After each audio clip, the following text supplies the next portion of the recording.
Welcome to our first webinar of the year. I'm happy to see you here. Thank you for joining us. Today we have prepared you a very insightful webinar session about gut health and its relationship with our immunity. More specifically, the role that probiotics play in our immunity, and even more specifically about precision probiotics. So I believe that all of you here came in because you want to know how you can boost your immune system. Since we're now living in a world that is prone to pandemics, that is prone to, that is witnessing an increase in infectious diseases statistics and non-communicable diseases. So I'm Brunette Katsandegwaza. I'm the founder and CEO of Evobiome, a company that is committed to providing gut health solutions for a vibrant and healthy life.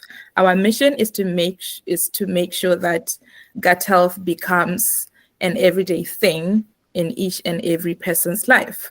We aim to educate people about gut health and its benefits when it's well managed, so that we all can literally be healthy and save a lot of time and cost that we spend in managing health conditions that are easily avoidable when we manage our gut health. So in this session, you are, of course, also going to find out how managing our gut health can make us healthy and give us a beautiful and happy life, physically and mentally, right? So we also have Dr. Brunette Katsandegwaza, I hope I'm pronouncing it right, as our host, our guest speaker.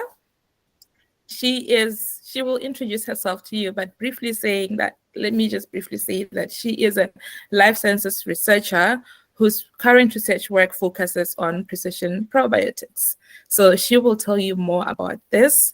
Brunette Katsandegwaza is a seasoned life sciences researcher. So we prepared to also receive a wealth of knowledge about the gut microbiome, about probiotics, everything literally related to the gut microbiome. Thank you. Brunette, over to you.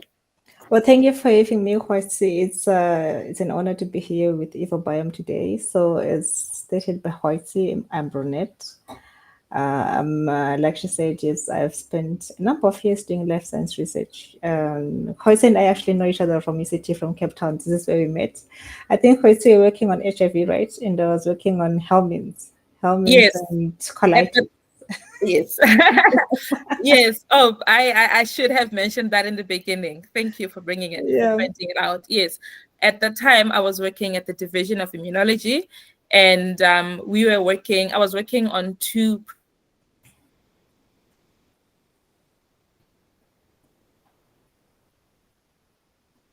projects. HIV positive deceased donors to HIV positive recipients. And this was a project that pioneered the legislation of transplantation of kidneys to HIV positive people in Africa. We were the first people in the world to demonstrate that this is feasible, it can happen. Because a lot of organs, a lot of kidneys from HIV positive people who had died maybe from car accidents, for example, were being discarded, and that was a waste. So the surgeon who pioneered this initiative took that kidney and fought against all odds to transplant that valuable kidney, HIV positive kidney, to a patient who desperately needed it.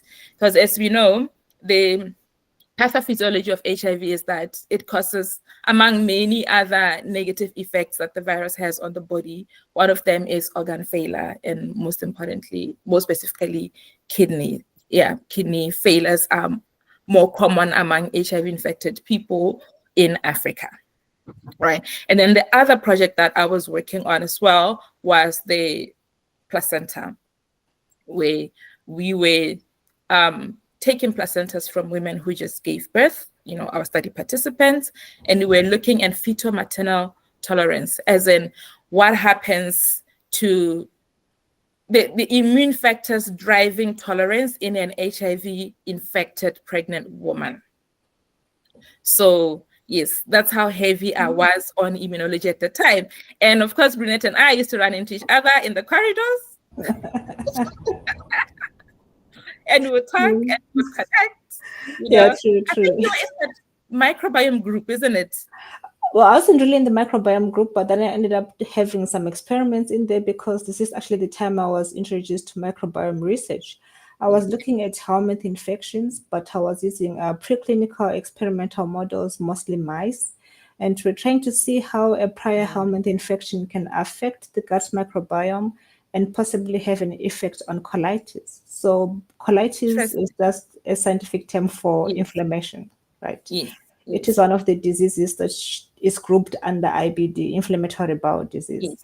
So I think this is the time that I actually first got interested into the gut microbiome through my PhD work, of course. And I had some experiments with the microbiome group. We're looking at the impact of antibiotics, the net probiotics, and we're mostly looking at in animals. But this time for my current postdoc, which I'm doing at the University of Liège, we're not actually using animal models. We're using a preclinical system, which is in vitro, which I'm going to talk about later on during the presentation and the meeting. But still, I'm looking at the impact of probiotics on the gut microbiota. And the gut microbiota that we're using now is actually human microbiota. It's no longer the mouse microbiota. Yes. Yeah. Yes. Interesting enough. A lot of the initial studies on gut microbiome, human-related gut microbiomes, actually started in mice. Even now, a lot of the advancements in microbiome research that, the new discoveries are being made through mouse microbiomes before being piloted on human microbiomes. True. So mouse work really drives forward all this emerging research in gut microbiome. So the mouse microbiome is valuable too. True, it is. Yeah. We'll also explain why we use mouse a lot before we move on to humans, right? Yeah, true. Yes. So I forwarded a questionnaire to everyone who signed up.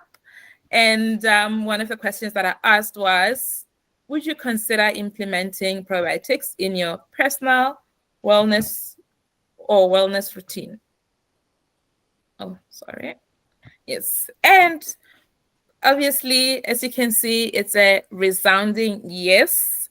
And I assume that it's probably because you have some knowledge about probiotics. Because you probably heard from your medical professional, your family doctor telling you to take probiotics and not giving you a full explanation why. He probably recommended them after you had an antibiotic treatment. As a student, you probably found out through a Google search, social media, friends and family. They are increasingly becoming known as compared to probably 10 plus years ago. People are turning more into using probiotics, and it's one of the ways in which you can enhance your health. And this actually has risen since the pandemic. COVID-19 did us wrong in massive proportions, and during that time we realized how broken our health system was, and that now it's every man for himself. The public health system is overburdened. You don't want to wait until you die in hospital because whatever disease you had was diagnosed late or you didn't receive proper treatment. So people are actively looking for natural solutions to boost their health, to give them, to increase their vitality, their focus, their sleep, their mental health, because really the natural forces within us are they are the true healers. This is a statement I said last year when I gave a presentation at a program I was participating in. And these are the words that are said by the father of medicine himself, Hippocrates, who also said that all disease stems from the gut. So it means if we are looking for solutions to improve our health, pertinent health issues, we should, or just generally to just, be more healthy, not necessarily that you're sick, then we should look to the gut. So we are talking about probiotics. What are probiotics? I mean, we can't talk about probiotics without defining what probiotics are, isn't it? So, and as we might all know, there is a lot of misinformation out there and conflicting opinions about what probiotics are. So in 2013, a governing body known as the International Association for Probiotics and Prebiotics communed to sit down and come up with a definition of probiotics that was acceptable, that really defined what they were, what is it that they were doing in our body. Because there were a lot of definitions about probiotics. And as we know, social media can blow things out of proportion. It can spread misinformation, disinformation, underinformation, right? So this governing body consists of, scientists who are experts in the field and some members of the community as well, but it's mostly scientists who are active in microbiome research. So the definition they came up with was that probiotics are live microorganisms which, when administered in adequate amounts, confer a health benefit to the host. It has to have a health benefit. It must give a health benefit, right? So this was the accepted definition of what a probiotic is, which was accepted by the World Health Organization and the Food and Agricultural Organization. Some of the microbiome work intersects with agricultural research as well. We'll go into that later, right? So the properties of an effective probiotic are that an effective probiotic, it should be able to adhere to the intestinal mucus and to epithelial cells to avoid being passed out through bowel movements, aka gut motility, right? Because you don't want to be taking it and it just literally just leaves your body without doing what it's supposed to do, what you intended for it to do when you ingested it, right? And two, it must be able to multiply, colonize, and activate the immune system competitively, suppressing pathogens, right? Later, we will go into detail about the microbiome, where you'll also discover that the microbiome has good microbes and bad microbes, and what happens when there is an imbalance in that, right? And I also just wanted to speak about another term that is being used, two more terms that are being used a lot these days in the field of, in the gut health industry or microbiome research. And they tend to be misused quite a lot. Postbiotic, I'm sure you might have heard a lot if you are in academic research, specifically microbiome research. You may have, you obviously know about postbiotics, right? But now a lot of wellness professionals who claim to know about the gut microbiome, most of them tend to misuse these words. So postbiotic is a preparation of the inanimate microorganisms and or their components that confer a health benefit to the host, right? So an effective postbiotic must contain an inactivated, microbial cells and their components. Together, they should give a health benefit. So this is usually used interchangeably. For some, I don't understand why, interchangeably with the word prebiotic. There is some confusion out there, but the two are vastly different. They have opposite meanings. And then another word that is rising up, another term in the field of probiotics, is symbiotics, right? This one was also defined by the IAPP back in 2019. And a symbiotic means a mixture containing live organisms and substrates selectively utilized by the host organism, which is you, by us, and confer a health benefit.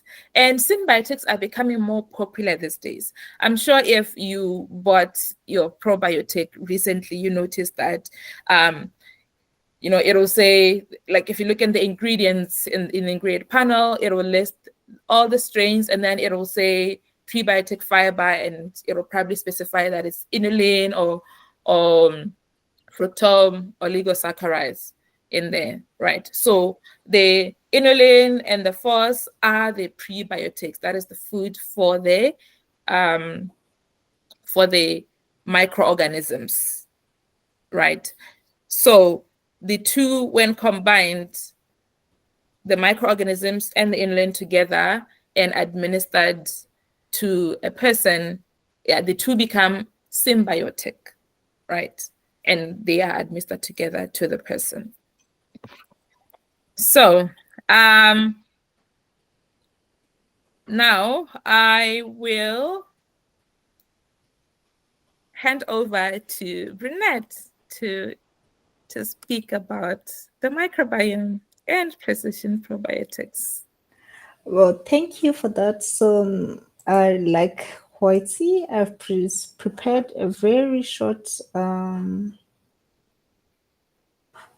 presentation. Oh, let me stop sharing. Sorry.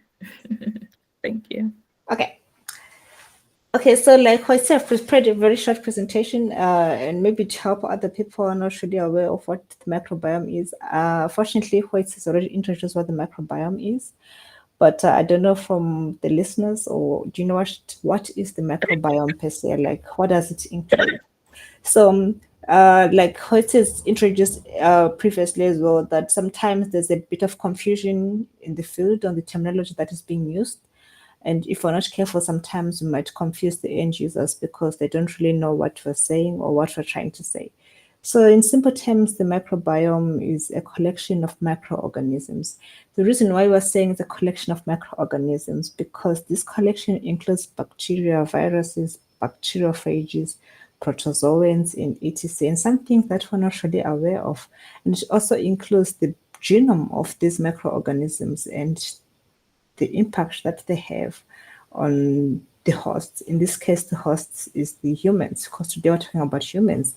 But as we discussed previously, I also looked at mice. So mice also have their own microbiome, and they'll be the host of that microbiome. When it becomes the microbiome of us humans, it's called the human microbiome. So that's why it is called microbiome. Biome is in the collection of almost all living microorganisms within you. Right. So this can also be confused by people using the term or the gut bacteria. So when you say gut bacteria, we're only taking one piece or one group of microorganisms that are found within the microbiome. We're not looking at everything within the microbiome. Some of these microorganisms are actually quite challenging to look at.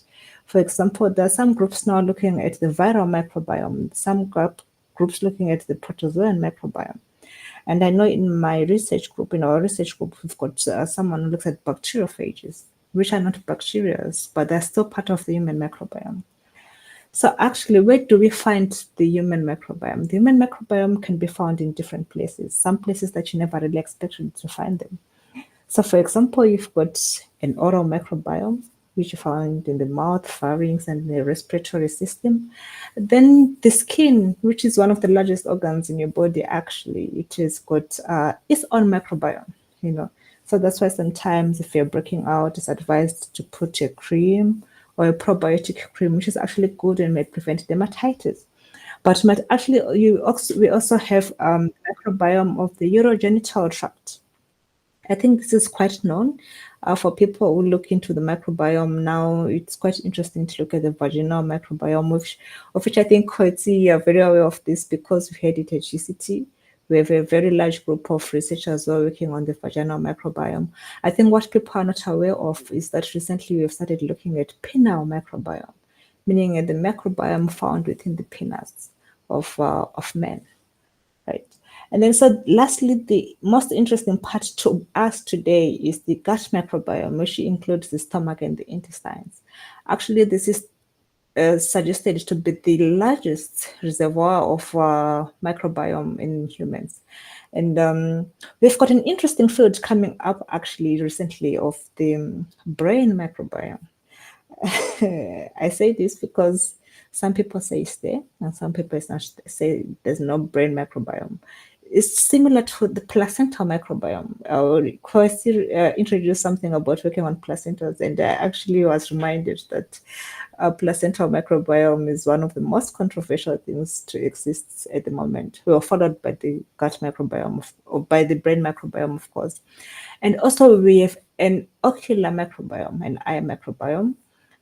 In my department as well, I think we've got someone who's looking at how wearing contact lenses and how wearing mascara and how wearing eyeshadow can actually affect your ocular microbiome. And what does the symptom of eye dryness actually mean? Does it mean that your bacteria are not happy and they're not producing enough mucus or fluid to cover your eyes, or they're being irritated by something? So the microbiome, of discovering it in every part of the body.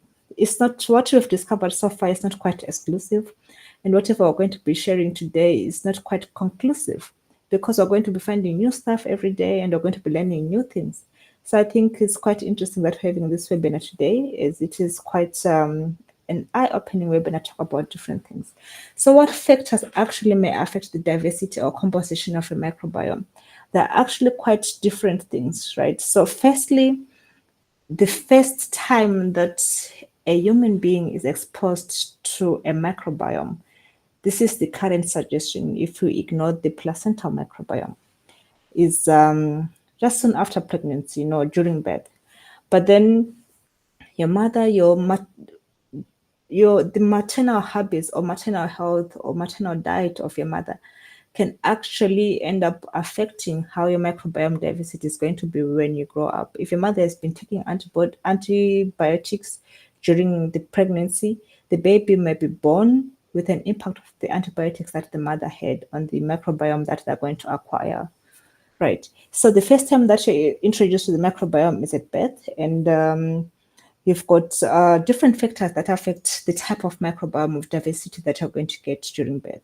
For example, the delivery mode. This is quite also one of the most controversial topics that has been happening about is the difference in the microbiome of human babies who are born through vaginal delivery or through cesarean, right? What if the baby is born preterm? If it's a premature, do they will they acquire a different microbiome to a baby who is born full term, right? And what about what the baby is eating in the first 6 months of life? Is the baby fully breastfed or on baby formula? And this will affect their microbiome. What if when the baby is newly born, are you introducing the baby to antibiotics or to probiotics? All these things are actually going to affect the composition and the diversity of your microbiome as you grow up. And then later on at infancy, when you get introduced to solid food, this is the time when the baby starts crawling maybe and starts eating and picking things up, and they're exposed to the microbiome or the bacteria that is in the environment, and also from bacteria or microbiome that is in the food that they're eating, if it is raw food, if it is cooked food, if it is contaminated food, or just a different diet. For example, a baby born in Africa will have a different diet compared to a baby born in the UK or in Europe. So definitely they're going to be exposed to different bacteria in their diets. And also, do they have pets at home or they don't have pets? You grow up in Africa, we don't keep pets inside the house, although we have cows and cattle where we go and head. So we've got a different microbiome to people who grew up in the developed world. We've got cats and dogs in the house. And also, as I mentioned, different geographical locations, different microbiome, and host genetics play an important role in this as well. But today, what we're focusing is on the gut. So, where do we find the microbiome in the gut? To give a brief explanation of what the gut, or a simple explanation of what the gut looks like, the gut can, in simple terms, be separated into two parts: the small intestine and the large intestine. And the large intestine is usually known as the colon. So, as you can see in this image, right, if you look at the small intestine, there is the lumen. So the lumen is the passage by which the food is passing through. When you ingest the food goes into the lumen. This is the passage in which the food is passing through. But then just below the lumen, we've got a mucus layer in the small intestine. And this mucus layer actually covers the epithelial cells, which is the cells in your stomach lining, right? And then so the bacteria found within this mucus layer, and they interact with the intestinal cells, and then it results in many different immune reactions. Can I interrupt you for a bit? Yes, please, Khoisi. Am I the only one who's not seeing, who has been left on what is the microbiome slide? I'm not sure if you noticed that. I'm not sure. On my side, I'm on what about in the gut. Is anyone else left behind? We're all Yeah, left I'm behind. also on slide. What is the microbiome? Yes. Yeah. Can So you when you were on slide 2, we didn't see. Slide 3, we didn't see. Okay, you guys should have told me earlier. No, I thought it was just me. Okay, so can you see slide 4 now? We're seeing you, the whole presentation, all of your slides, but the focus slide is the what is the gut microbiome. Okay. Yeah. Now, yeah. Uh-huh. Okay, Promise. now let me present. Let me start again. Let me show again.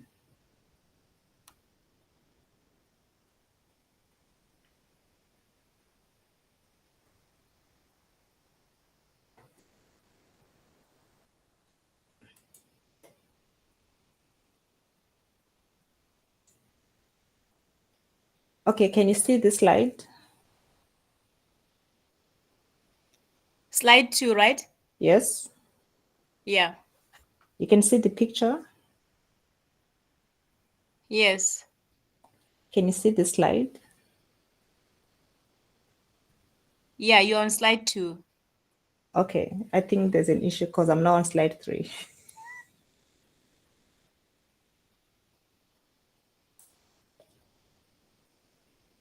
Okay, can I present like this? Can you see like this? Yeah. You're on slide 3, right? Yes. Yeah. Okay, so I was here. Can you see this? Yeah. Okay, you guys should have told me earlier. Why were you not telling me earlier? You were just quiet. Okay, so anyway, I was telling you the difference between the small intestine and the colon, right?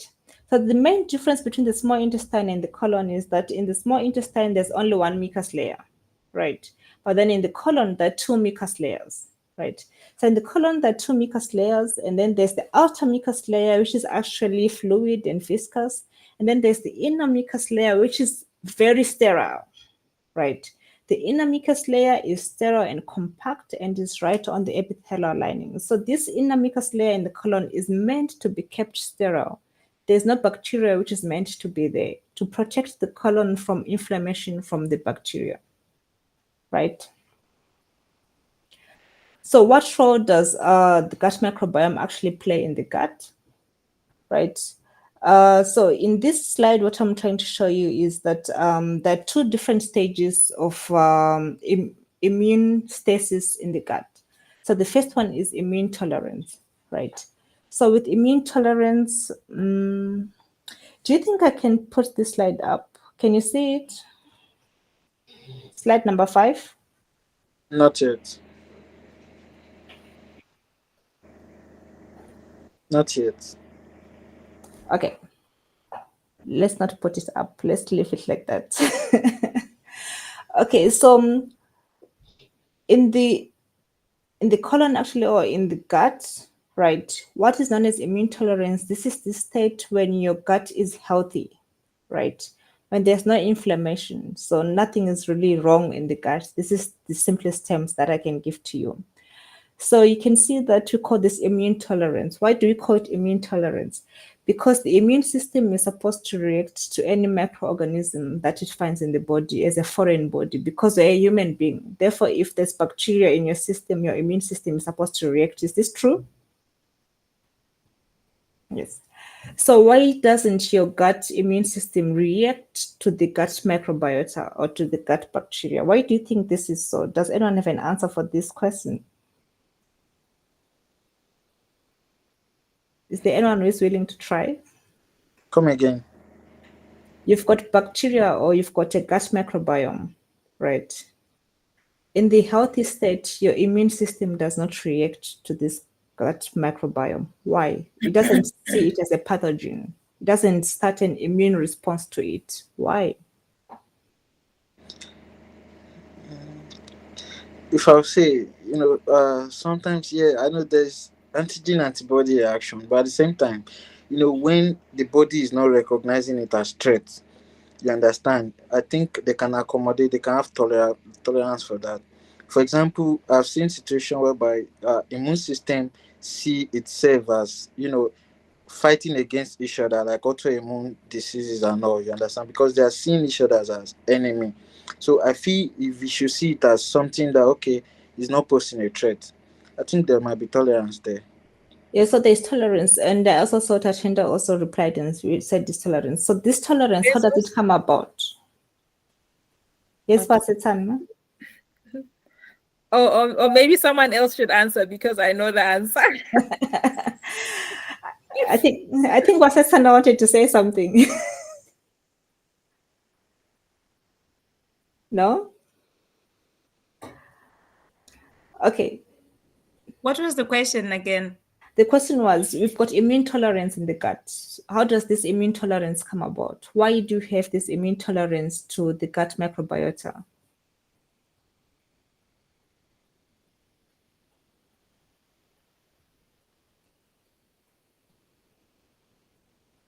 Not takers, Hoisi? I hope I'm right. I think. Okay. So we have a state of immune tolerance because these gut bacteria have certain receptors which are perceived as self. They have certain receptors on their cells, Yes. And they release signaling molecules which the host immune system, that is the gut immune cells, do not perceive as foreign. So the gut immune cells are not triggered to react against those signaling molecules. That's why it ends up, maintaining a state of tolerance. Yeah. Okay, actually, that is quite correct. And during the evolution of the gut microbiome in the human baby, right?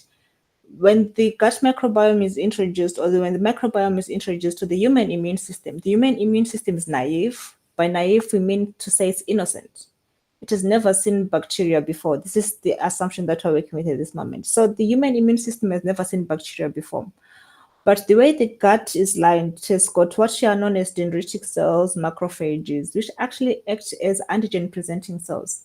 So when a bacteria comes in, which is beneficial throughout the dendritic cells, they sample the bacteria, they break down the antigen, then they present it to T cells and to B cells, right? And then it's sort of like a learning system. So the dendritic cells are like telling the T cells, okay, we've got this bacteria, but this bacteria is a friend. When you see this bacteria, do not fight this bacteria, right? And so it continues as the baby's microbiome is evolving. This is why we do not have an onset huge flux of bacteria when a baby is born. It's gentle, the first 6 months of life, your mother wants to keep you as clean as possible. You see, as smart as possible, and you're only drinking breast milk, right? Which has got a lot of antibodies to protect you from any pathogenic infections that you actually get, right? And then gently you're introduced to soft food, and then to hard food. So it's like your mother as well. Nature actually is also helping the immune system to be gently introduced to any pathogen that is out there. And this enables the immune system to also sample bit by bit any pathogen which might get in. And then the system decides, is this a good friend or is this a bad friend? If it's a good friend, this is like commensal gut microbiome. The immune system in the gut builds tolerance to it. So even when the bacteria is there and the dendritic cell catches it again and presents it to the T cell will refuse to respond and say, no, I've been trained that this is a friend. I will not attack. I will not respond I will not set up an immune system against this bacteria. Right. So this is what we call immune tolerance. However, wait, I want to try something. I want to try something on presenting.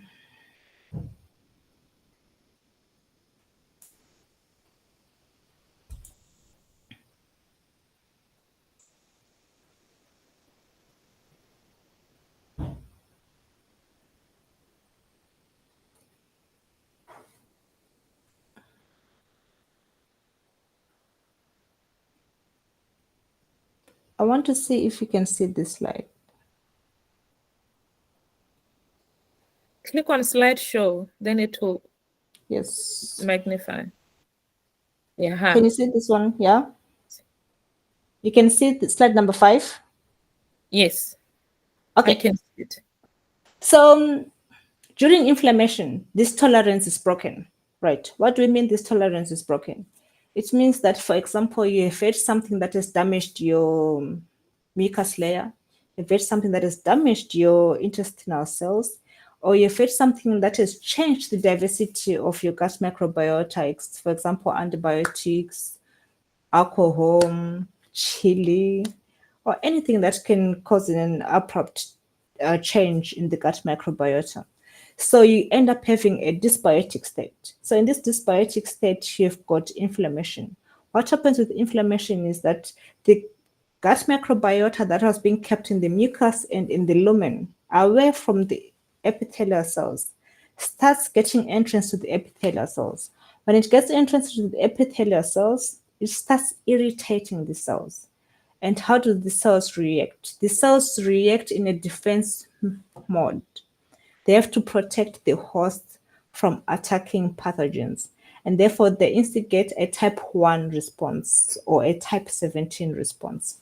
What is a type 1 response? A type 1 response is demonstrated or signified by M1 macrophages. These are macrophages that have differentiated into an M1 phenotype and to lead to the production of inflammatory cytokines like IL-6, TNF, and reactive oxygen species. So this causes your gut to spasm, right? It's sending out just inflammatory signals. I'm in pain, I'm in pain, I'm in pain. So sometimes maybe that's why you feel pain in your stomach or some heat, or you have a running stomach or you have diarrhea because your immune system is reacting to a breach in the security system, right? So this is where we come in with our project of probiotics. Can you see this slide? Yes. Okay, multi-dimension tools for scalable and adaptive engineering of probiotics. So at the University of Liège, I'm currently working on this project, which is funded by the Walloon government, and it is called the Federal Phoenix project. So what we're trying to do is that our teams working in collaboration with other different people, we're trying to use precision biology to create a probiotic that has enhanced characteristics to improve gut health. But like what Hotsi actually asked, what is a probiotic? Can you see my slide number 7? On what is a probiotic? Yes, we can see it. So a probiotic is a live microorganism which causes it, which when administered in adequate amounts confer a health benefit on the host, right? So there are many different health benefits of probiotics. You've got normalization of blood pressure. It helps in weight loss. It helps in digestive health. This is what we're talking about today, and strengthening the immune system. It reduces cholesterol levels, helps with healthy skin and hair. But most importantly, for today, and for in today's environment, it also helps with mental health and depression, right?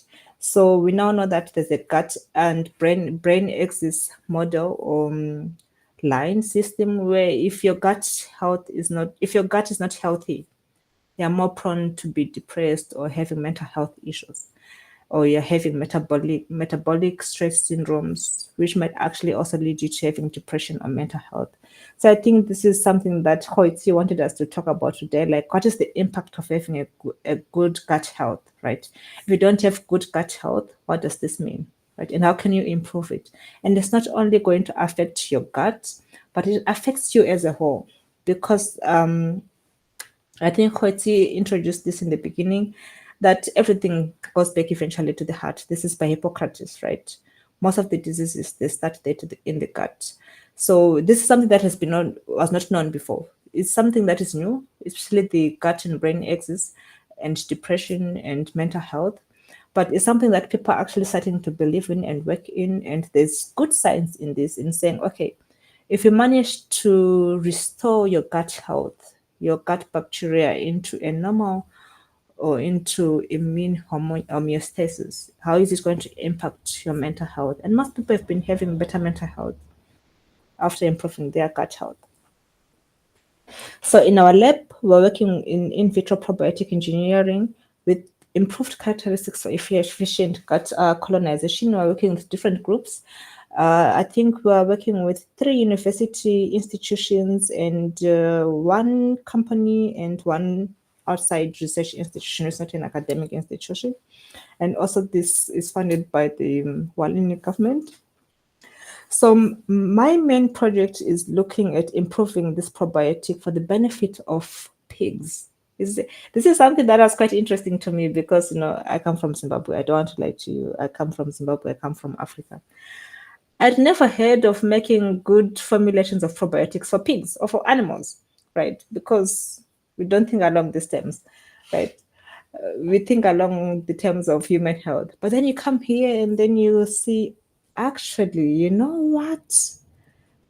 Probiotics might be good for all animals, including humans, if you see humans as animals. Yes. Yeah. For Because all potentially, Yeah. they're the animals that we eat, so their gut Yeah. microbiome impacts what we will receive. when we True. eat them. Exactly. So the reason why the agricultural field is actually interested in probiotics for animals is so that they reduce antibiotic use in animals. If they reduce antibiotic use in animals, it means that there's no antibiotic transfer from food to humans and into the waste system, which is leading to antibiotic resistance and also affecting our health as humans who eat a lot of meat, like some of us who are carnivores. Yes. So it reduces this impact, but also it also enables the farmer not to have a lot of loss. So when piglets are weaned, right, they're very prone to a disease which causes edema, just swelling. When it starts in the stomach, swelling, the piglet gets restless, then it dies. It's very painful. So this disease, edema, is actually caused by infection with an E. coli strain, right? And there's no treatment for this strain, but there's no knowing again which piglet is going to be infected with this strain and when. So that farmers who actually are invested in pork farming are not affected by uncertain losses of piglets during weaning. They want to give the probiotic to the source when they're pregnant, and then this immune response is primed for the piglets, and they also give to the piglets during the weaning and during the growing phase, and then when finishing off the pigs, so that the pigs remain in a very good health, which is quite interesting. You don't think so?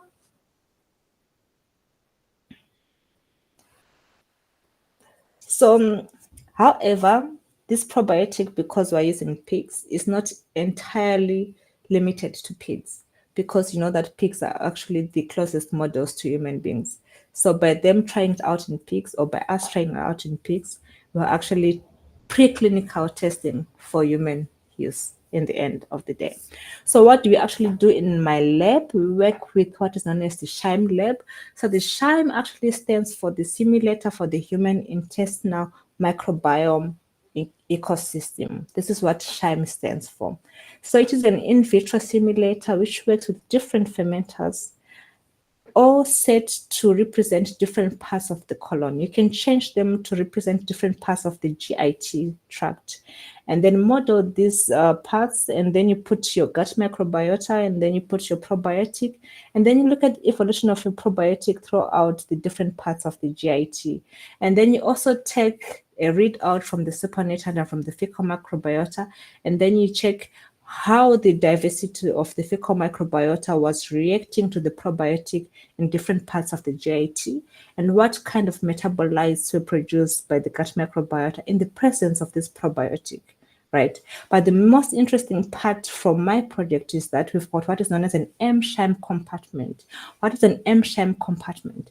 An M-SHIME compartment is the use of mucin-coated macrocosms. So we coat small plastic balls with mucin to represent or to simulate the mucin that you find in the GIT. And then we put these mucin microcosms in the different fermenters. So we want to see which bacteria are going to be attracted to the mucin, and they'll go and adhere to the mucin. And also want to test if our probiotic is able to competitively outcompete the gut microbiota and adhere to the mucin, because this probiotic has already been screened for good health impacts. So if it can outcompete the gut microbiota, it means that if we use this probiotic in pigs, it will outcompete the natural flora that you find in the pigs and land on the mucus, and then actually instigate good health for the pig. So this is why we were talking about precision biology in my project. How are we ensuring that our probiotic has got a huge affinity for the mucus? Is because our partners are actually using CRISPR to actually enhance the expression of genes which result in addition of the probiotic to mucus. But in our own system, we were inducing spontaneous mutation, right? So we put our probiotic there, then we expose the probiotic to different conditions and force it to adhere to the mucin. And once you force it to adhere to the mucin, then you maintain the bacteria on this mucin at those conditions, so that when it replicates, it creates generations and generations of families, which end up inheriting a gene that has managed them to outcompete other gut microbiota in adverse conditions to be able to remain stuck onto the mucin, right? So in essence, this is how a SHIME system looks like. This is the model on top, and then in physical essence, this is how a SHIME system looks like. So you've got different fermenters, and then you link them to different pumps, and then you program the system to work. It can work for 1 month, it can work for 2 months, it can work for 3 months, continuously running and simulating the gut, like it's a normal person in the transit in the gut. And so this is me. Can you see me? This is me on the machine and feeding the machine. You have to feed the machine once in a while if you want, almost like you're taking the probiotic every day. So you feed the probiotic as similar to how a human being ingests the probiotic every day.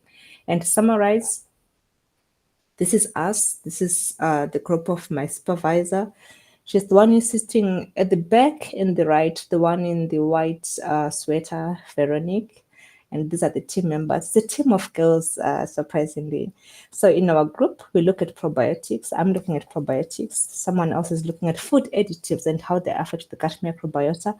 Someone else is looking at bacteriophages and how they affect the gut microbiota, and also how to use bacteriophages instead of antibiotics to prevent antibiotic resistance.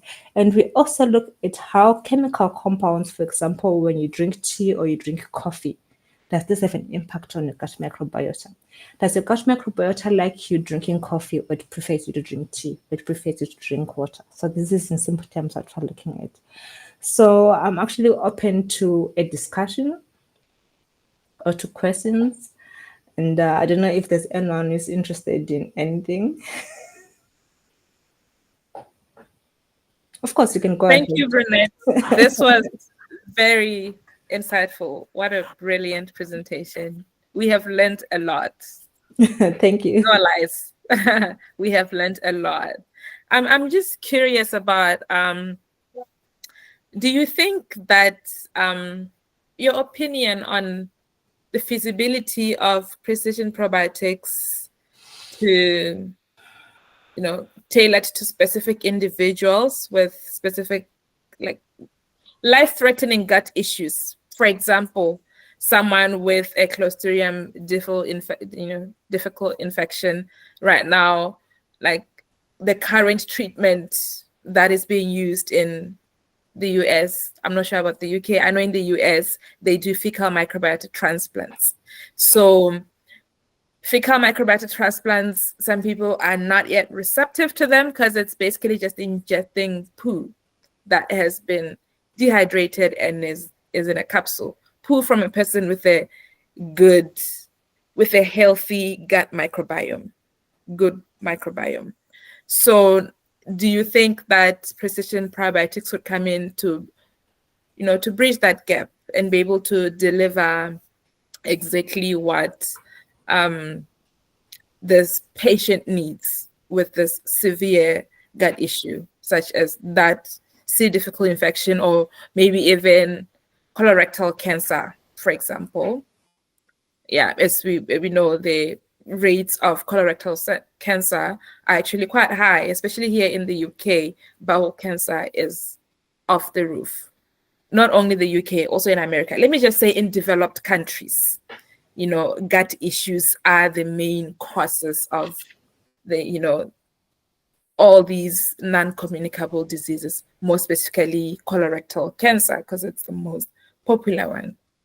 And second question is, how would this be approached in treating those, the patients with those conditions?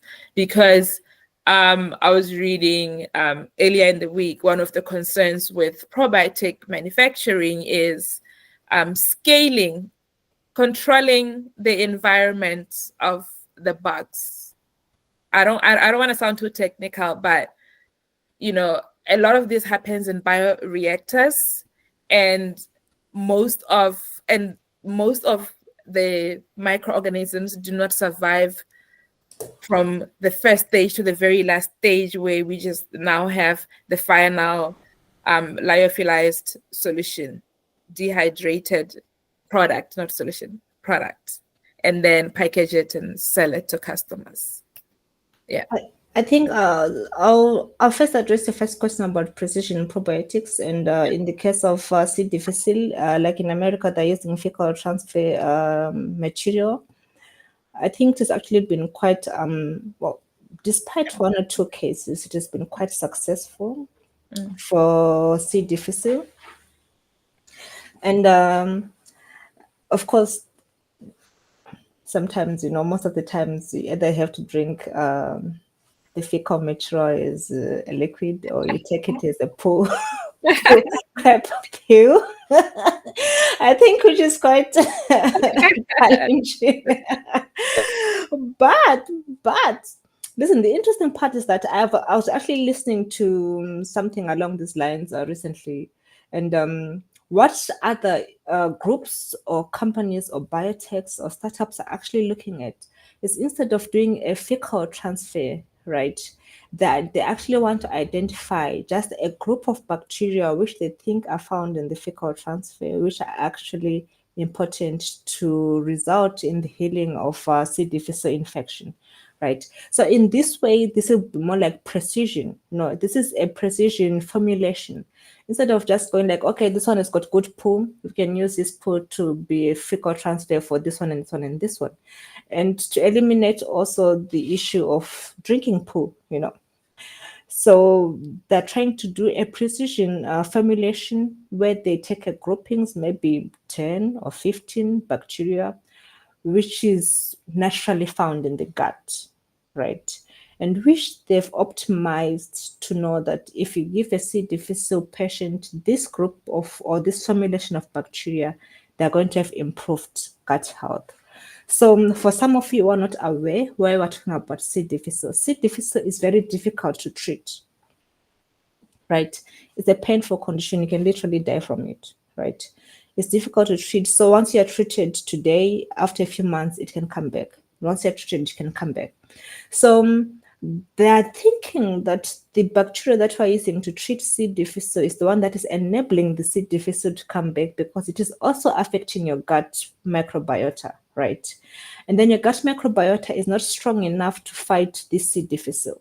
So this is why they're thinking that there's that imbalance in the system. And for you to get a normal balance where a healthy person can fight off a C. difficile infection, we just transfer to you a healthy gut microbiota. This is why they're doing the fecal transfer, right? So the fecal transfer then enables a healthy gut microbiota to colonize your intestine and then enable your immune system to fight off the C. difficile, which is working in most people except 1 or 2 cases where recipients died. But I think there were extenuating circumstances. But it has been touted as a very feasible method of treating such conditions as C. difficile. So I think definitely that precision biology, especially if we're talking about formulations, not only one bacteria, right? The challenge sometimes with one bacteria is like you mentioned earlier, right? It's difficult to have a probiotic that sticks in the gut, right? But then it's because maybe as scientists, they've been looking at this the wrong way. We're trying to add a bacteria that is not naturally found in the gut, right? So of course it has to fight with the commensal gut microbiota, and it will be outcompeted, right? So this is why where my project is coming in, right? My project is not trying to improve the health effects of the probiotic. We already know that the probiotic has got good health impacts. We're trying to make it stick.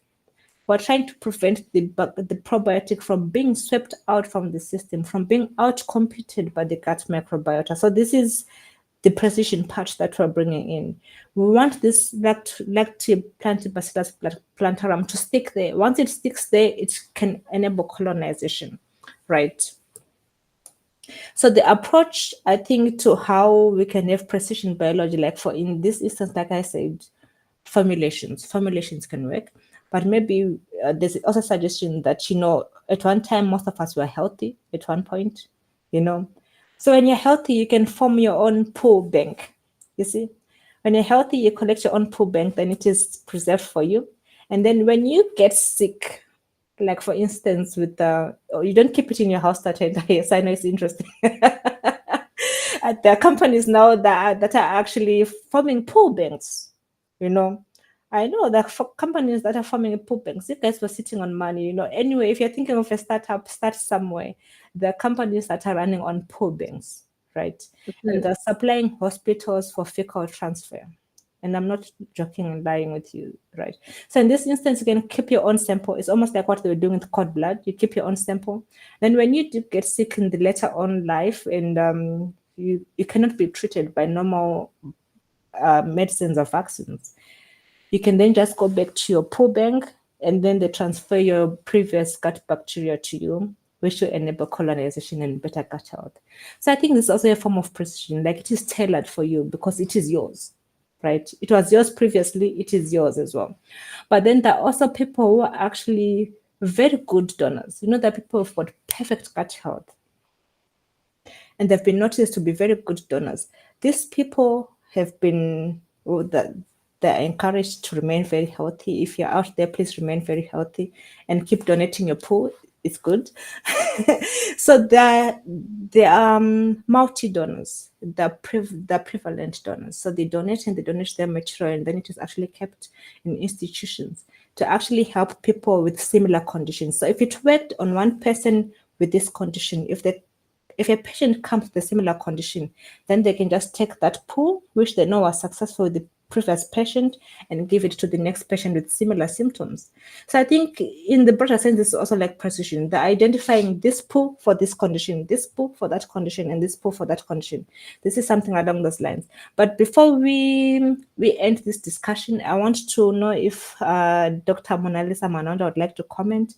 I know in vaginal microbiome studies, we have actually identified, let me say, one of the most prevalent or the best bacteria is Crispatus, right?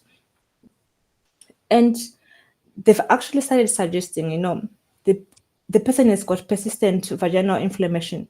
Instead of trying to give them a lot of things, why don't you just do a precise treatment? Just give them crispatus.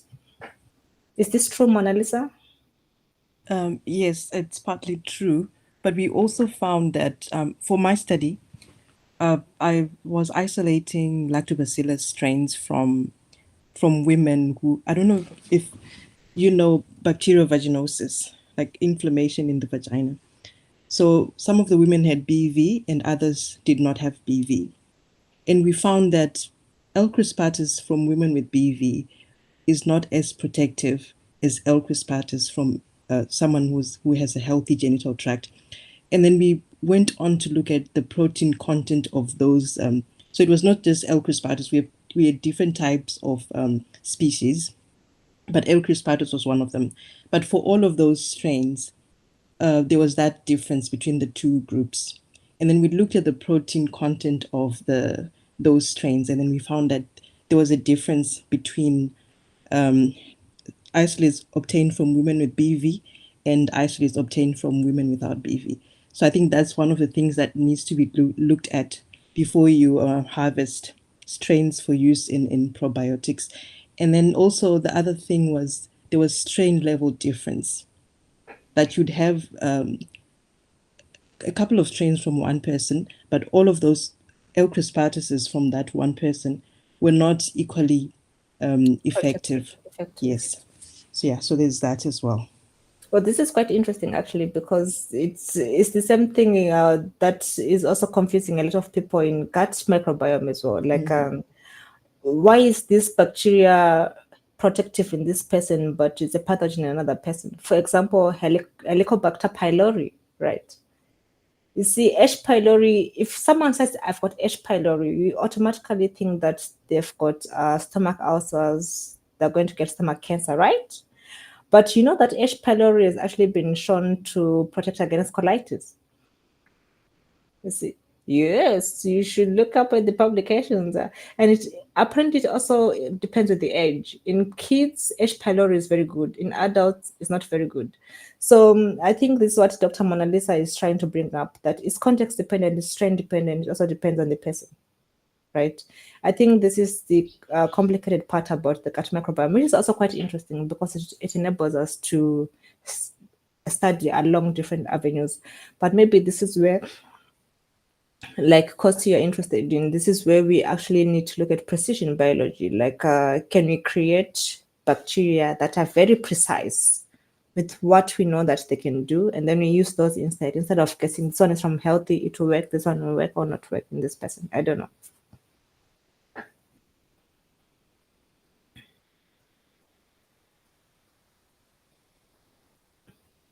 Any more questions or any more contributions, or anyone else?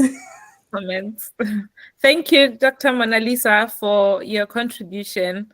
Mona Lisa is also one of my former colleagues. Yeah, we're on the same floor, same corridor. Yes, Dr. Tatenda Morangi has a question. And Tatenda as well, Dr. Tatenda. Yes. Hello. Yeah. Okay, my mic is on. Okay, cool. I just wanted to ask a question, but like, I don't know if this is going to be a bit far-fetched or not. But I find it interesting that a lot of research talking about the crosstalk between the brain and the gut and the microbiome and all that stuff. And then also recently you find that there are a lot of people that have a lot of gut issues, and also the levels of depression have kind of like risen so much. I think if for some people that have probably moved over to like European countries or American countries, you find that the way that they talk about mental health is quite a lot as compared to when you're at home, and you kind of like start thinking about, like when you're talking about the whole microbiome and depression brain crosstalk, I'm kind of like tempted to start thinking about the aspect of diet as well, and how that might affect the microbiome, and if that also is a link to depression and all those diseases, maybe comparing to different geographical locations. Yeah, I know my question is is all over the place, but do you have any thoughts when it comes to that? Okay, thank you for that. I don't know if Hosi you want to reply or I can take this one. Let me get the question clearly. Yeah. Your question, you're asking about the link between diet and mental health and gut microbiome. Yeah. Yeah. So actually, well, it has been shown how diet directly impacts the gut microbiome, right? Various kind of diets, like diet that is rich in fiber which the gut microbiome uses, feeds on, right? And then they, they release metabolites, and one of them being short chain fatty acids, which can go into systemic circulation and cross the blood-brain barrier and thus influence neurological function. So there is a researcher at University College Cork. His name is John Cryan. He has published he's done a lot of research. He is currently doing it on the gut-brain connection. And he has produced a lot of studies that have shown how diet positively or negatively impacts our, mental health and our gut health as well, specifically depression and anxiety and other neurological malfunctions. And then the good diets, which have been shown to have positive influence, is the one that is rich in fiber. And the ketogenic diet has also been shown. Mediterranean diet has shown to have the most impact on gut health and as well mental health. And then, of course, there is the Western diet, which has been indicated in the decline in mental health. And, that's the rise in depression and anxiety. And this is because the Western diet, one that is filled with processed foods, convenience food, the foods that we buy and we microwave, your sandwich deals at Tesco's, your cakes, your ice creams, that diet, your McDonald's, fast foods, the convenience diet leads to a state that is known as dysbiosis. And dysbiosis drives inflammation. And inflammation is also implicated among other disease states that inflammation is implicated in, is also the decline in mental health. So bad diet positively correlated to poor mental health outcomes, depression and anxiety. And then good diet also positively correlated to positive mental health outcomes. So True, yeah. various studies have been done in humans to show, when you change the diet of a person, you literally improve their mental health. How? It is through the gut microbiome, because when the gut microbiota, microorganisms are well fed, they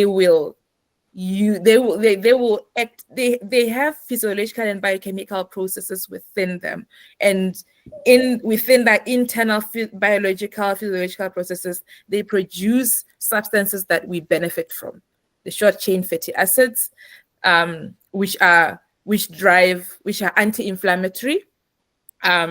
They also produce vitamins B and K, which benefit the body as well.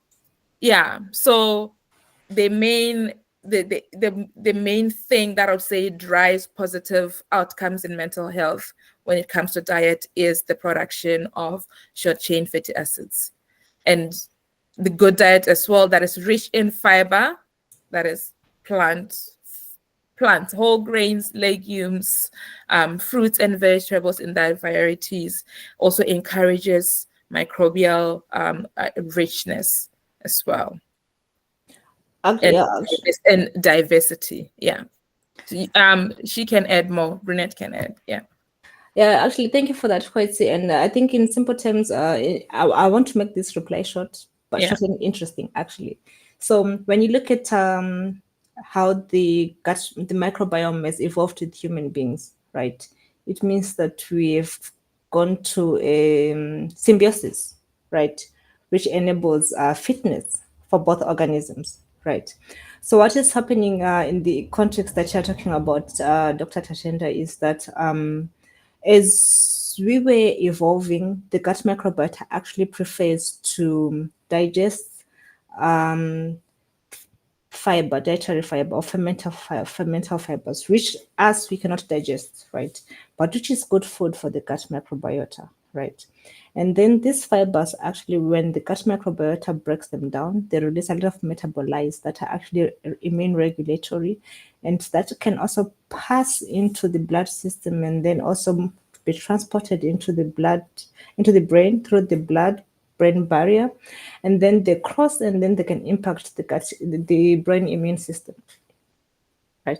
So what has happened now, unfortunately, this is a good hypothesis that we're working on. What has happened now is that we have managed to retain bacteria that like dietary fiber, but then we have moved from dietary fiber to fast foods, right? The rate at which we have evolved food-wise is faster than the rate at which our commensal gut microbiota is evolving. Right. So we're leaving the gut microbiota behind while we're evolving. So in the instance, if you're going to be eating high-fat foods or a diet without dietary fiber, you're affecting the food source of your own gut microbiome, right? If you affect the food source of your own gut microbiome, you're impacting your gut microbiota, and it is going to actually affect the metabolites that they're going to produce, which have been helping you function normally all this time. This is why you actually see the huge difference is actually seen very much between people who move from good regions of a good diet, like moving from Africa, to people going to live in developed countries where they do away with their normal diets, right? This is where you see the impact of the diet on the gut and also how this might actually lead to depression or mental health. This is not exclusive. We don't want to say that depression and mental health are all because of the gut. No. But we're saying that it usually contributes, right? Because your gut microbiota might also be in a state of inflammation, like what Kosion is saying, because they're not happy, right? They're not producing what they're supposed to produce to keep you well maintained. And that inflammation has got an overall effect on the body, including your brain, right?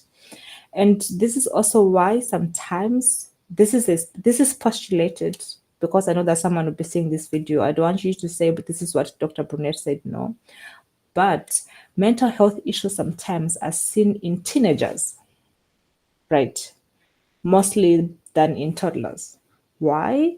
Because when teenagers start growing up, of course, the hormonal changes, but then there are also very serious dietary changes. I don't know if you've noticed this. They stop eating the healthy food, right? And then they go to eating what is not healthy and doing everything that is not healthy on this planet, right? And so this is the group that is also seriously impacted. You know, it's a change. The change in many things, of course, at that stage, but then it also affects their diet, their gut, and then their mental health, right? And we've seen cases like this when people come to Europe, like you suggested, Dr. Tatienda, and their kids were suffering like this, and the parents decide we're sending them back home. They sent the kids back home to Africa, and the kids no longer have any mental health issues, right? And it has got nothing to do with your grandmother beating that kid, right? It has something to do with your grandmother not affording a burger or a McDonald's or chips and chicken every day and eating something which is much healthier than what you're being exposed to. Of course, it is an interplay of many factors, right? But yes, of course, geographic regions can actually contribute. For example, here now we're in winter, we're all suffering, I think. And the first advice that we get, don't forget your vitamin D, right? But why is vitamin D important? No one asks, why is vitamin D important? But do you know that the gut system has got the largest receptors for vitamin D? Did you know that? And surprisingly, vitamin D is good for your skin. Have you ever noticed it's absorbed by the skin, but it is welcomed in the gut. Why? Right. So these are very good questions that you're bringing, Tatiana, because even if we're saying, okay, vitamin D is going to help prevent depression from you, why are the receptors found in the gut? If it is about depression only, why are they not found mostly in the brain? Why doesn't the skin have a direct contact to go to the brain and don't need to go to the gut? Just go to the brain straight and jump the gut. But then most of these receptors are actually found in the gut because the gut actually plays a role between the gut and the brain. That's why most people are actually looking at the gut-brain axis in this. So yes, people, if you're in Europe, take your vitamin D, eat a little fiber, eat oats for breakfast. I know some of you no longer want to eat fufu or sadza.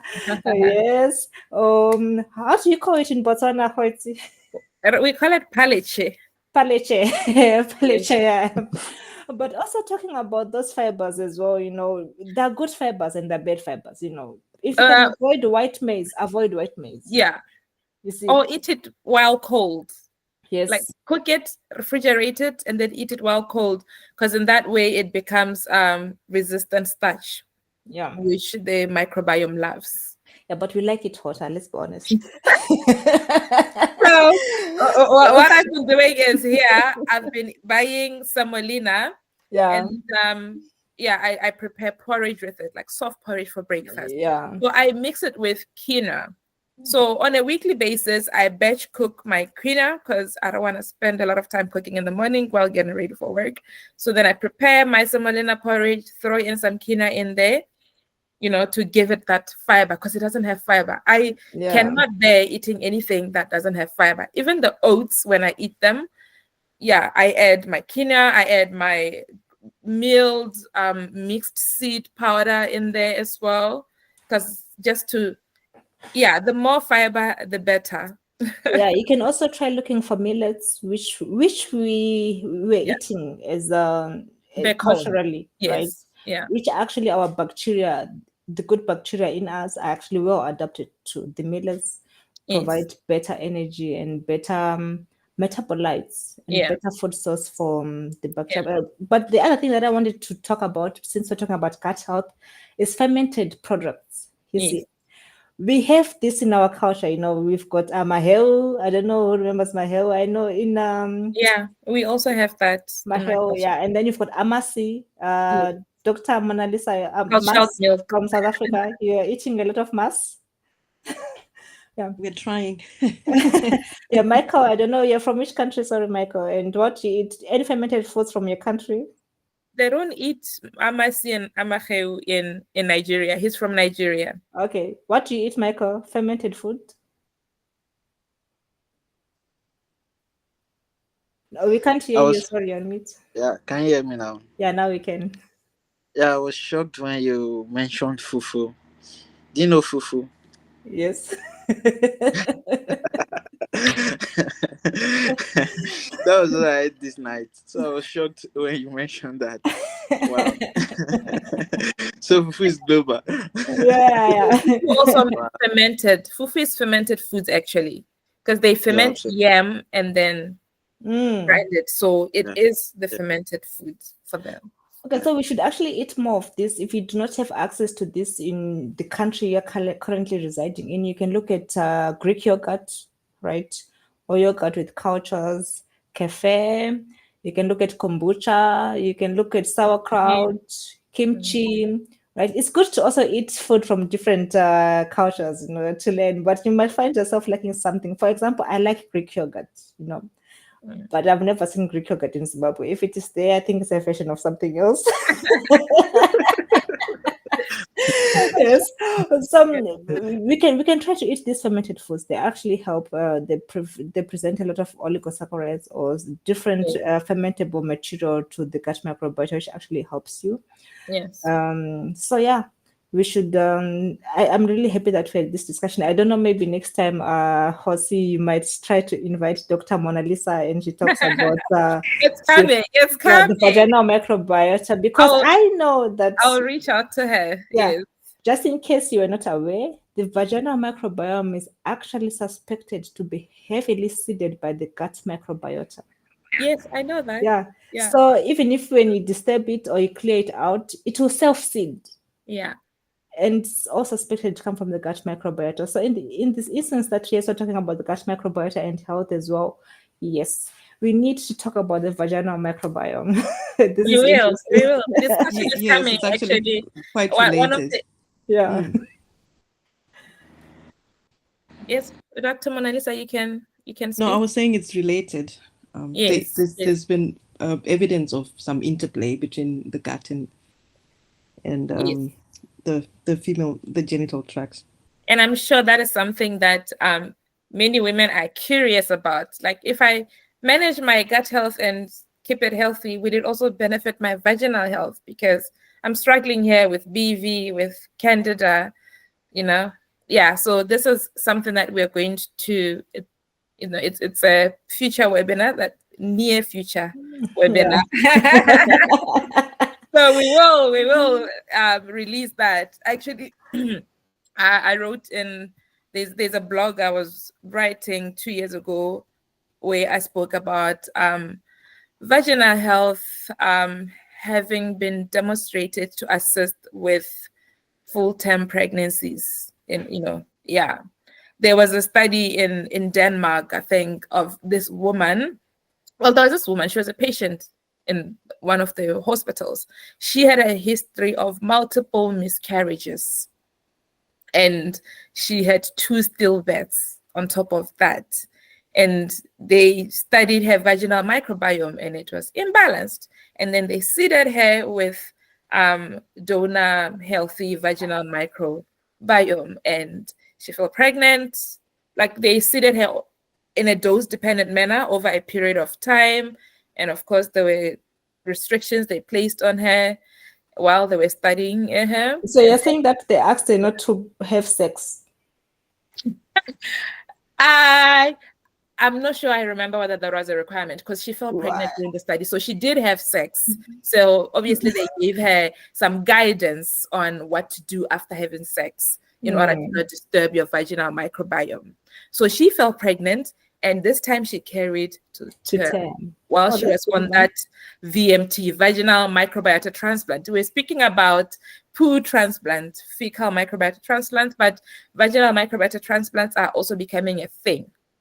And then in another study, there were patients who had chronic BV, like where chronic BV is defined as having at least multiple BV occurrences in 1 year. So these women also had vaginal microbiota transplants. This was also in Denmark. And they were followed for 5 years post-treatment, and they had fully recovered. They didn't have any occurrences of BV in those 5 years. I think the Danish people are actually onto something regarding fertility and microbiota, because they're also the first, I think, one of the pioneers of fecal microbiota transfers. They're really into the microbiota work in Denmark. I think if anyone is interested in getting into that field, look in Denmark. Yes. So now, in conclusion, since we have seen how beneficial probiotics are and how much they impact our lives, do you think that this is something that the public health system should consider for the general public? If so, how? Because there are many limitations that accompany probiotic production and formulation. Is this something that we can potentially see happening in the future? Just as now we have these, for example, antiretroviral that are being taken by HIV positive people. Could we also have probiotics being in the system, being prescribed to people with severe gut-related complications in their bodies? I think this is actually one of the challenging things with probiotics, because they're not prescribed. You see, they're not regarded as a medicine. Yeah. Right. They're an additive, a healthy additive that you can get over the counter or you can pick for yourself. And they're not prescribed. And some doctors can advise, but they cannot write down and say, I've prescribed this kind of medication for you. right? And it stems from the fact that there's not really a huge body of evidence, right, on probiotics. But the reason why there's no huge body of evidence comes back to the precision biology question.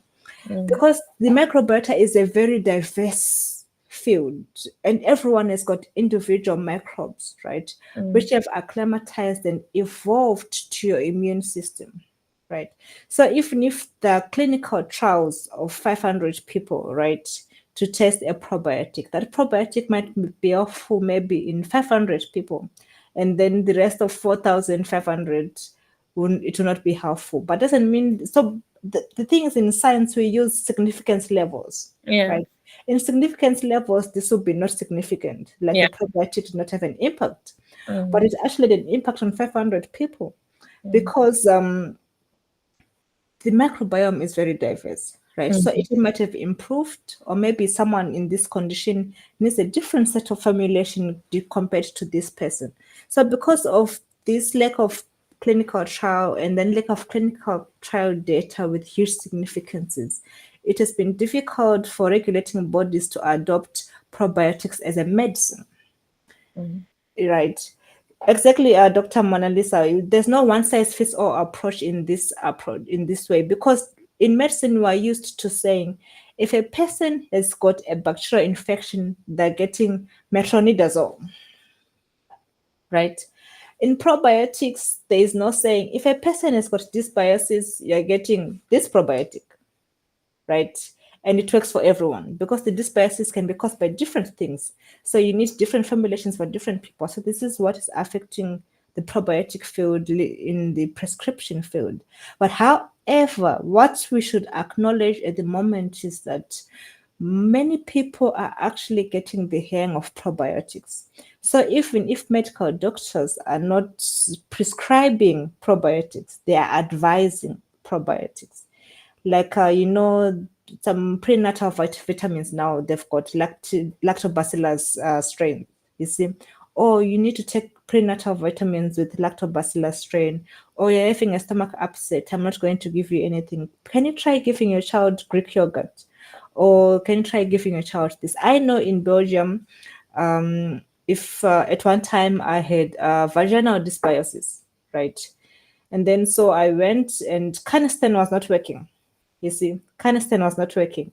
And the doctor went like, it's not a bacterial infection. Canesten is not working because it's coming and going. Once you use canesten this week, next week it's back, which means that the canesten is affecting your vaginal microbiota. It's not helping at the moment. So can you take this probiotics? It was a vaginal probiotic, right? It worked wonders. Within one day, I was doing great. Within one day, I was doing great. It was over the counter. Every time I got a piece of money, I would go through the pharmacy and just buy it to keep inside my house. Because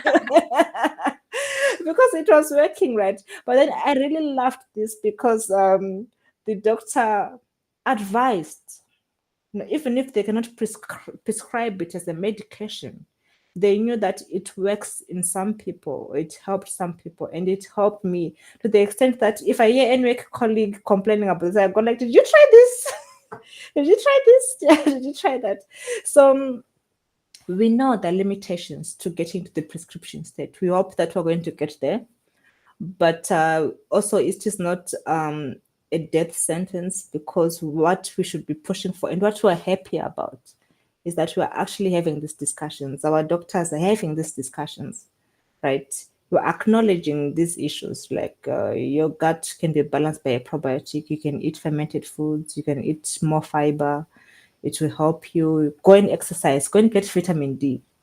You see, I think we'll get there eventually. Okay. Thank you so much. I think we have gone well beyond the time that we stipulated, because this conversation is just too interesting. It can just go on and on. Yeah. Thank you so much for giving us this brilliant presentation, for this insightful discussion that will carry on into the comments for the viewers who are going to watch this recorded presentation. They can ask questions and we will answer as far as we can. Thank you so much. the future lies in the microbiome. True. Thank you guys, and thank you all for coming. It was great having this discussion with you. I hope to see someone else here next time, and I'll be joining in the webinar. Most definitely.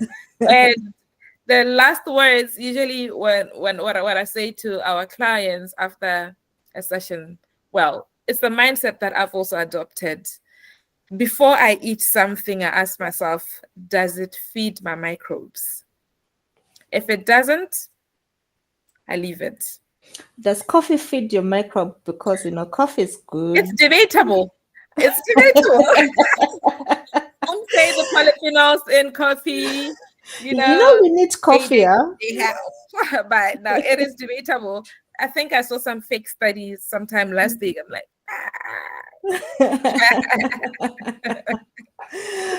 okay, yeah. You know what I do? You can minimize coffee. I take my morning coffee, my first cup of coffee when I wake up. And then throughout my second cup is not coffee. My second dose of caffeine is actually black tea with no sugar, just black with no sugar. Try it.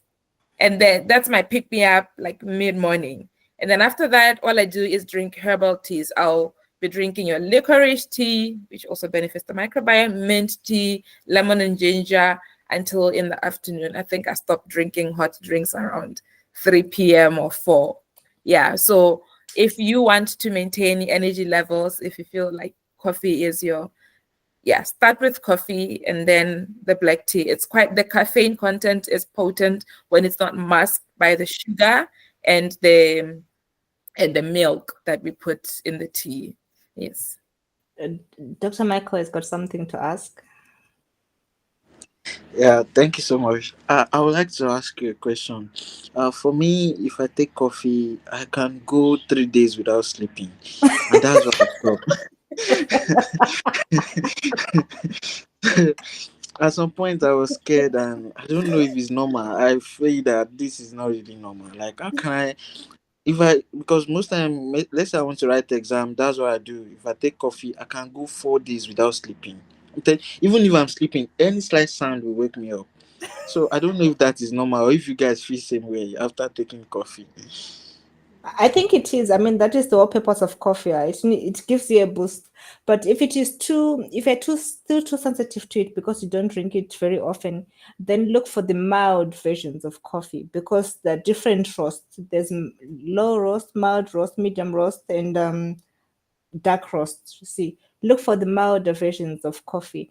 And also, if you feel this way, because I also feel this way sometimes, but so I only drink coffee when I know I'm going to exhaust myself in the lab, I'm going to the gym, you see, because the caffeine induces an energy boost. You need to burn that energy. If you drink coffee to watch a movie at night, you're starting trouble, right? What you need to do, like what Hosi said, if it's in the morning, the first cup you drink in the morning, and then you know that today I'm going to be doing a lot of manual work because the muscles need to make sure that the caffeine is excreted from the system. Otherwise, if you're going to drink tea to watch Netflix the whole day or coffee to watch Netflix, you're going to spend 3 days without sleeping. And you'll be having heart palpitations, like, and I know this because I once drank coffee before a presentation. Don't do that. It was the worst presentation I've ever given in my life, and I pride myself in doing good presentations. So imagine me, very hyper activated, right, and being all over the place, right, not even knowing what to say because I drank 1 cup of coffee just before the presentation, and my system was not used to it. So I was having serious palpitations. I was sweating, and yes, this is normal, Michael. It's like beer, you have to get used to it. Thank you so much. Like I said, this discussion will never end. Let us call it a day. Thank you so much to the viewers as well who are going to enjoy this discussion. The attendees many who didn't show up as well will be able to watch it. So yeah, thank you so much. Have a good night. Thank you all guys for coming. Bye everyone. Thank you.